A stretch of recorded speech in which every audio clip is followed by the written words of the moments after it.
At a White House summit today, President Joe Biden said democracy doesn't happen by accident and it has to be renewed with each generation. But he also warned democracy is going in the wrong direction and that global freedom is in retreat. White House correspondent Owen Jensen reports. Owen?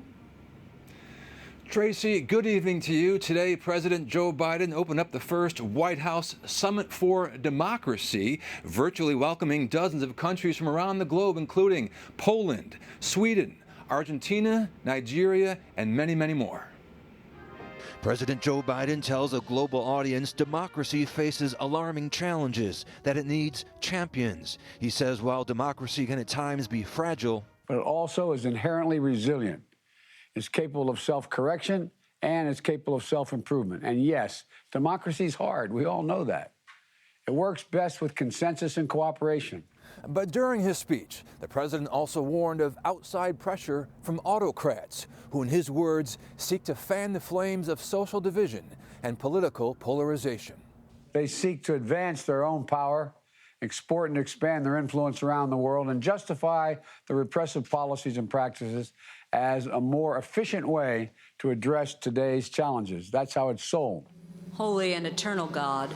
Later, a trip to the U.S. Capitol, where former Republican senator, presidential candidate, and World War II veteran Bob Dole lay in state.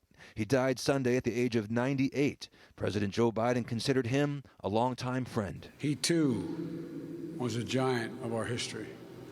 And that's not hyperbole, it's real. Of wit and grace, of principle and persistence, of courage and conviction. This morning's ceremony, the first of several in Washington commemorating Bob Dole's life. Tomorrow, his funeral at the Washington National Cathedral. It'll be live streamed at the World War II Memorial on the National Mall. Senator Dole's casket then travels to his Kansas hometown and the state capitol. Also today, President Joe Biden spoke with Ukrainian President Zelensky. This as the world waits to see whether Russia will invade its neighbor. And speaking of Russia, both Russia and China were not invited to this democracy summit here at the White House, and they accused Washington of exhibiting a Cold War mentality. At the White House, Owen Jensen, EWTN News Nightly.